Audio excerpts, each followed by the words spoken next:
உங்கள் தங்கம் வெள்ளி வைர நகைகளை விற்று பணம் பெற நம்பிக்கையான நிறுவனம் மேக்ஸ் கோல்ட். கால் 04445454545. தங்கம்னா காசு, அது விற்கணும்னா மேக்ஸ். நாங்கள் ஒரு பிளான் பண்ணி ஒரு கதை ஒன்று ரெடி பண்ணியிருந்தோம். நாங்கள் லொக்கேஷன் ரெக்கி போகும்போது அந்த ஊருக்கு போய் பார்த்தா இந்த சம்பவம் உண்மையாக நடந்துருந்துச்சு. இப்போ ஒரு குழந்தை இறக்குது, நாங்கள் ரோடு ஸ்பெசிலிட்டி கிடையாது, டோலியில் தான் தூக்கிட்டு வந்துக்கிட்டு இருக்காங்க அப்படின்ற ஒரு ஃபீல் வந்து அந்த ஊரில் நாங்கள் போன டைமுக்கு முன்னாடி கொஞ்சம் நடந்திருக்கு.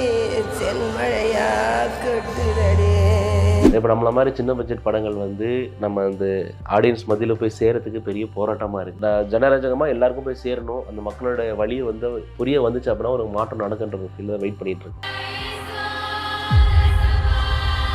அவங்க ரேஷன் கடை கூட அங்கே கிடையாது. இப்போது நிறைய இடங்களில் வந்து ரிமோட் ஃப்ரெண்ட்லியாக போயிருக்கு, அது ஒரு சைடு இருந்தாலும் ரேஷன் கடை கூட கிடையாது. அங்கே ரேஷன் அரிசி ஃப்ரீ தான், ஆனால் அந்த ஊருக்கு அவங்க கொண்டு வரதுக்கு 400 ரூபா குதிரைக்கு செலவு.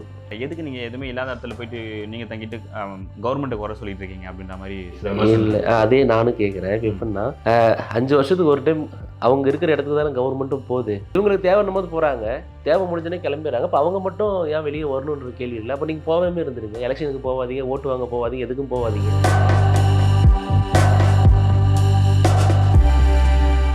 ஃபுல் அண்ட் சினிமா நேயர்களுக்கு வணக்கம். இன்றைக்கி நம்ம எந்த டீம் கூட இருக்குன்னு பார்த்தீங்கன்னா, ஒரு அடிப்படை தேவை கூட இல்லாமல் கஷ்டப்படுற ஒரு மக்கள் மத்தியில் போயிட்டு ஸோ அங்கே என்னென்ன தேவைகள் இருக்குது அப்படின்ற ஒரு ஸ்டோரியை தான் ஒரு மூவியாக எடுத்துகிட்டு வந்திருக்காங்க. அந்த க்ரூ தான் நம்மக்கிட்ட இருக்காங்க. வாங்க போயிட்டு பேசலாம். நன்றி. எப்படி இருக்கீங்க? ஒரு படம் நான் பார்த்தேன் ப்ரோ. ஆக்சுவலி வந்து ஒரு ஆல்மோஸ்ட் நிறைய ஹில் ஸ்டேஷனில் இருந்த படங்கள், இந்த ஹில் ஸ்டேஷனில் இருக்கிறவங்க என்னென்ன ஃபேஸ் பண்ணுறாங்க கஷ்டங்கள்ன்ற நிறைய படத்தில் நம்ம பார்த்துருக்கோம். ஸோ இதில் நீங்கள் மையமாக வச்சுருக்குது என்னென்னு பார்த்தீங்கன்னா, சேம் இந்த எலெக்ஷன் அரசியல்னால் சில கஷ்டங்கள் இருக்குது, அரசியல்வாதி அவங்களுக்கு வந்து எந்த ஒரு தேவைகளும் சந்திக்க மாட்டுறாங்க அதெல்லாம் இருந்தாலும், பட் அங்கே இருக்கிற மெயின் என்னென்னா மெடிக்கல், இந்த ஹாஸ்பிட்டல் வந்து எந்த அளவுக்கு தேவை இருக்குது, ஆனால் அதனால் எவ்வளோ பேர் கஷ்டப்படுறாங்க, அங்கே உயிரே போகுதுன்ற ஒரு கஷ்டத்தை வந்து நீங்கள் இதில் காமிச்சிருக்கீங்க. ஸோ இந்த கதை எடுக்கிறதுக்கான காரணம் என்ன ப்ரோ? இது உண்மையான ஸ்டோரிங்களா இல்லை ஜஸ்ட் நீங்களா இந்தமாரி ஒரு கஷ்டத்தை இருக்குதுன்ற மக்களுக்கு சொல்லலாம் அப்படின்ற மாதிரி எடுத்த கதையா?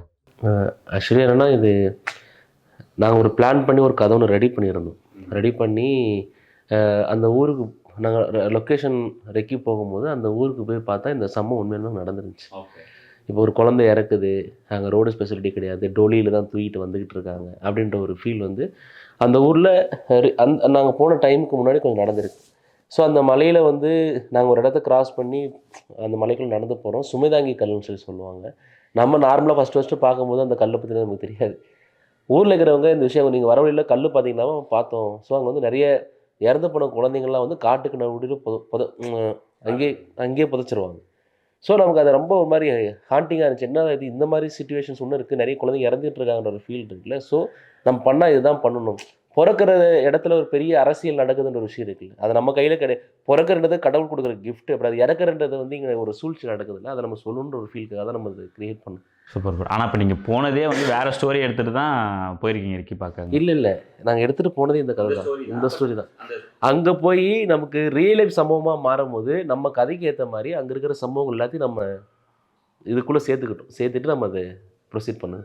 Super bro. இதில் வந்து இப்போ அரசியல் வந்து எல்லா இடத்துலையுமே நமக்கு அரசியல் வந்து ஒரு பாலிட்டிக்ஸாகவே மாறிடுச்சு. ஐ மீன் என்ன சொல்கிறதுனா, என்ன தேவைன்ற அவங்களோட தேவை எப்போ இருக்கோ அதில் நீங்கள் நிறைய மென்ஷன் பண்ணியிருக்கீங்க. உங்கள் தேவை பண்ணுறப்போ வரீங்க, மற்ற அவங்களுக்கு என்ன தேவைன்றதை நீங்கள் யாரும் பார்க்க மாட்டீங்கன்ற மாதிரி. ஸோ இப்போ நீங்கள் எடுத்து இப்போ ரிலீஸ் பண்ணுற டைமிங்கும் கரெக்டான டைமிங் நினைக்கிறேன் உங்களுக்கு, நினைக்கிறேன் இந்த படம்.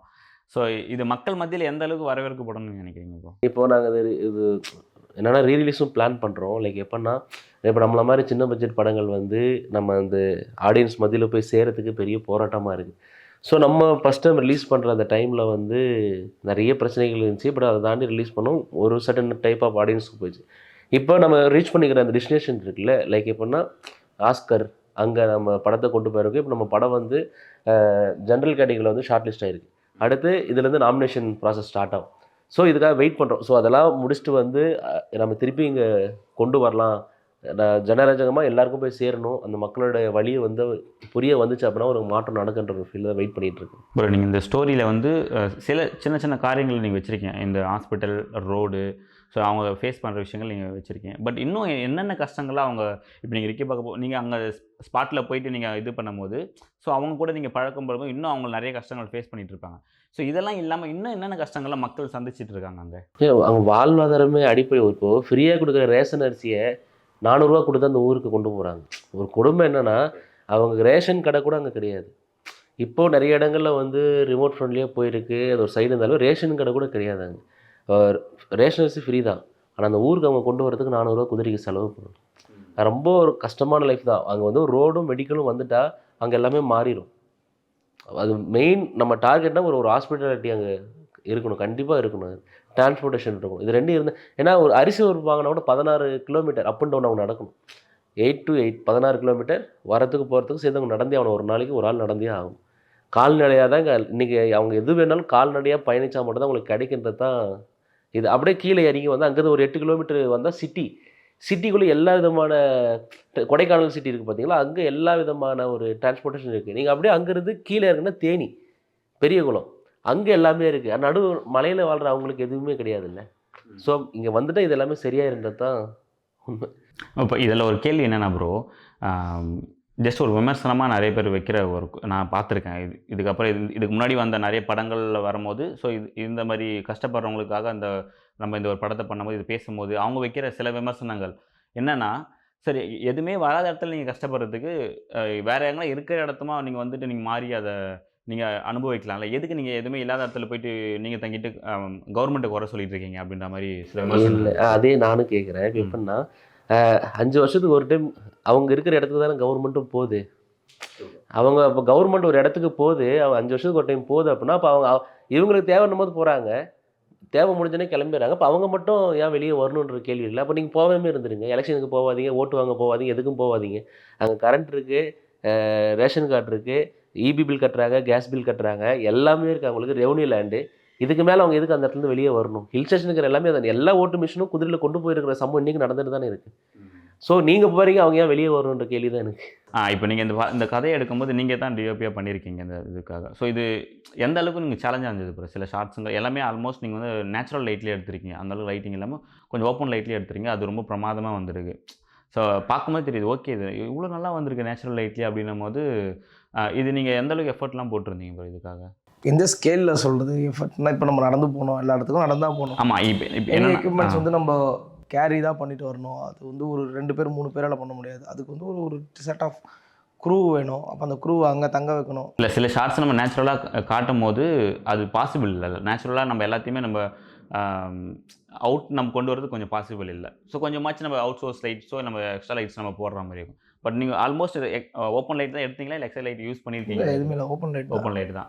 ஓப்பன் அவைலபிலிட்டி லைட்ஸில் தான் யூஸ் பண்ணுவோம். அந்த டார்ச் லைட்ஸ் அந்த மாதிரி. ஆமாம், அதுதான் யூஸ் பண்ணுவோம். அது தவிர அது யூஸ் பண்ணல. அதான் இப்போ என்னென்னா, இப்போ நம்ம ஒரு ஹில் ஸ்டேஷன் ஒரு காட்டுக்குள்ளே எடுக்கும்போது ரொம்ப டாஸ்க்கான விஷயமே யாருக்குன்னா டிஓபிக்கு தான். ஸோ நம்ம அங்கே ஒரு எக்யூப்மெண்ட்ஸ்லையும் கேமராவை வச்சு ஹேண்டில் பண்ணும்போது, ஸோ பள்ளமேடு கல்லுகள் இருக்கும், முள் இருக்கும். ஸோ அந்த இடத்துல நம்ம ஹேண்டில் பண்ணுறதும் சேம் டைம் நீங்கள் ஃபுல்லாக நைட் ஷூட்டில் தான் ஆல்மோஸ்ட் பண்ணியிருக்கீங்க.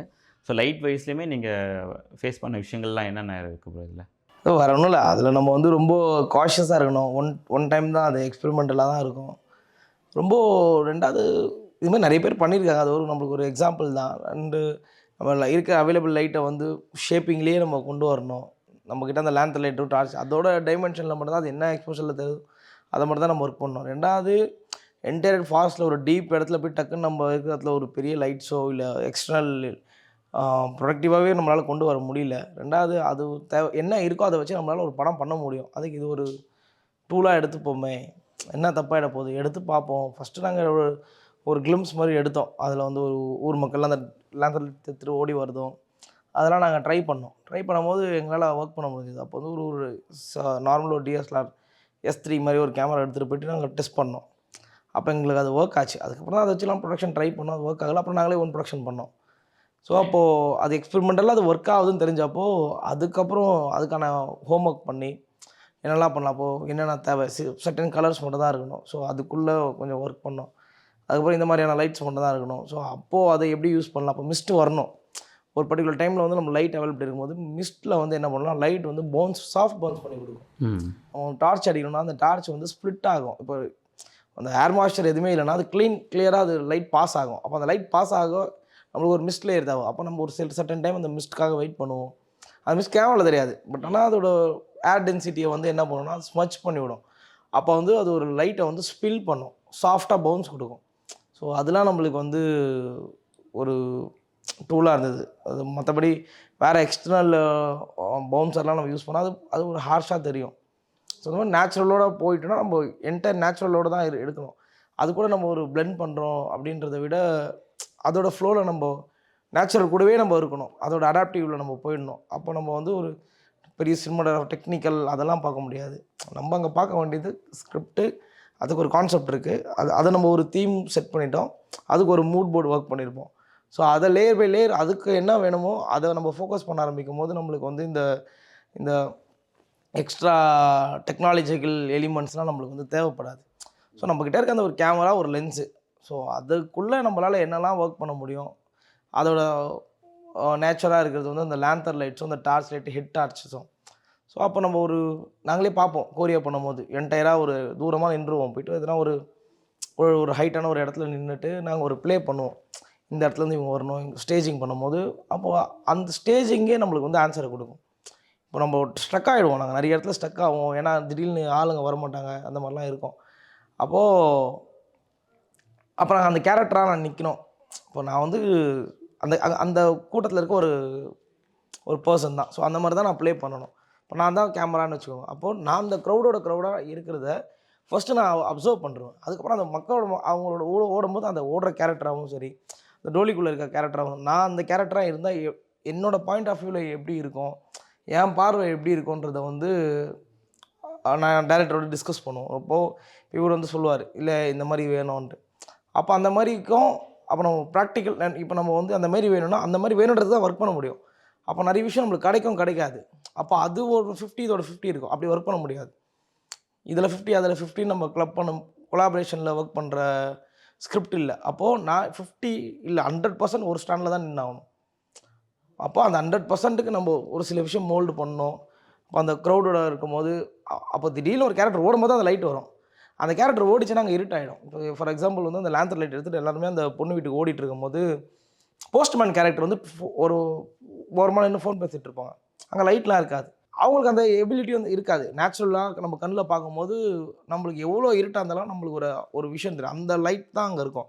ஸோ அப்போ அவனோட ஃபோக்கஸ்லாம் என்னவாக இருக்கும்னா கையில் ஒரு டார்ச் லைட் கீழே இருக்கும், டார்ச் லைட் இருக்கும். அந்த டார்ச் லைட்டில் வந்து வச்சு ஃபோனில் தான் அந்த சேட்டலைட் ஃபோனில் பேசும்போது இவங்க பாஸ் ஆகும்போது அந்த லேந்தர் லைட்டோட ஷேடோ லைட்ஸ் மட்டும், அந்த லேந்தர் லைட்டோட ஷேடோ பவுன்ஸ் மட்டும் ஒரு பாசிங்கில் இருந்துகிட்டே இருக்கும்.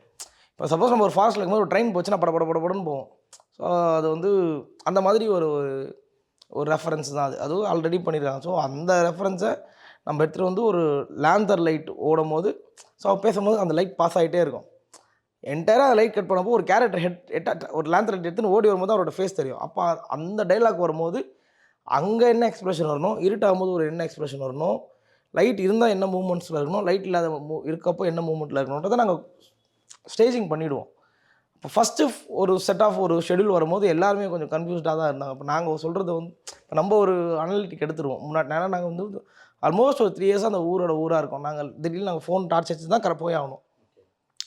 2 நாளைக்கு மேலே பேட்டரிலாம் இருக்காது, கரண்ட் இல்லைன்னா 6 days கரண்ட் வராது. நம்ம ஊர்லேருந்து யாராவது போய் அங்கே என்ன பிரச்சனை இருக்குன்னு அவங்க அந்த மரத்தில் அவங்களே ஏறி அந்த கம்பை சரி பண்ணுறது இது பண்ணால் மட்டும்தான் அந்த ஊரில் லைட் இருக்கும். ப்ரோ, இப்போ இந்த படத்தில் வந்து நீங்கள் டிஓபி பண்ணியிருக்கீங்க, ப்ளஸ் வந்து நீங்கள் இந்த படத்தோட ப்ரொடியூசரே நீங்கள் தான் அப்படின்னு சொல்லியிருந்தாங்க. ஆமாம், நானும் என்னோட நண்பர்கள் நாங்கள் எல்லாம் சேர்ந்து தான் இந்த படம். ஓகே ப்ரோ, ஒரு சமுதாயத்திற்கு ஏற்ற ஒரு கதை ப்ரோ இது ஆனால் வருமான ரீதியாகவும் வணிக ரீதியாகவும் வந்து அந்தளவுக்கு வருமானா அது நீங்கள் யோசிச்சிங்களா? இது வணிக ரீதியாக நம்ம ஜெயிப்போம், இதில் இது நமக்கு வரும், இந்த படத்தில் நம்ம ஸ்பெண்ட் பண்ணுறோன்னா நமக்கு இது வரும் அப்படின்றத நீங்கள் யோசிச்சிங்களா? ஆமாம் யோசித்தோம். இல்லை இப்போ நம்ம படத்தோட எல்லாமே போயிட்டுருக்கு, அது இன்னும் எல்லாமே க்ளோஸ் ஆகலை. அது கன்க்ளூட் ஆகும்போது அந்த ஸ்டேஜ் வரும்போது அதை நம்ம டிக்ளேர் பண்ணலாம், ஆகுதா ஆகலையா. ஏன்னா நம்ம இப்போ ஒரு எக்ஸாம்பிள் சினிமாவோட எவல்யூஷன் வந்து every 2 months, every week, every month அந்த மாதிரி மாறிட்டே இருக்குது. எவ்ரிடே ஒரு புது ஐடியாலஜியாக பிஸ்னஸ் வைஸ் ஆகட்டும், ஃபிலிம் ட்ரேட் வைஸோ சேஞ்சஸ் ஆகிட்டே இருக்குது. ஸோ அப்போது வந்து நம்ம ஒரு ப்ரொடக்ஷன் ஆரம்பிக்கிறோம், அது ஒரு ஷூட் ஆரம்பிக்கிறோம், இன்றைக்கி ஆரம்பிக்கிறோம், இது இங்கேருந்து முடிகிறதுக்குள்ளே இப்படி தான் இது இருக்க போகுது அப்படின்றத வச்சு நம்ம படம் எடுக்க முடியாது. அதோட க்ரோத் வேறு மாதிரி இருக்குது. அதை மீட்டப் பண்ணுற மாதிரி நம்ம படம் எடுக்கணும். ஸோ இன்னைக்கு இதுக்கான டிஸ்கஷன் டோட்டலாக வேறு. ஏன் இது ஒர்க் ஆகாது, ஏன் இது ஒர்க் ஆகாமல் போகுது, இது எந்த இடத்துல இதை நம்ம ஒர்க் பண்ணணும், இது ஒரு யுனைடெட் பிஸ்னஸ், இது ஒரு ஆர்ட் ஃபார்முக்குள்ளே இருக்கிற ஒரு பெரிய ஒரு செயின் லிங்க். இது நம்ம ஒருத்தரை சொல்லிட முடியாது. அதனால் இந்த டாபிக் நம்ம எலாபரேட்டடாக வேறு மாதிரி ஒரு இதில் இன்னும் நம்ம அதை மீட் பண்ணுற ஸ்டேஜுக்கு வரல. முடிஞ்சா இல்லையா, பிஸ்னஸ் ஆச்சா இல்லையா, அதை மீட் பண்ணி கம்ப்ளீட் எல்லாமே ஆன் டாக்ஸில் இருக்குது. So we are in some process. சில ரைட்ஸ் கொடுக்க முடியாது. ஏன்னா இப்போ நம்ம இந்த Oscar thing and other film market, European film market and other film மார்க்கெட்டோட நம்ம இப்போது அதோட டைமிங்லாம் இருக்குது. அதனால் நம்ம இப்போது ரைட்ஸை கொடுத்துட முடியாது. அதை கொடுத்துட்டா நம்மளுக்கு ஒரு சில விஷயம் பண்ண முடியாது. ஸோ அதனால் we are reserve the rights for different ஒரு ஐடியாலஜியில் ஒர்க் பண்ணுறோம். Okay bro.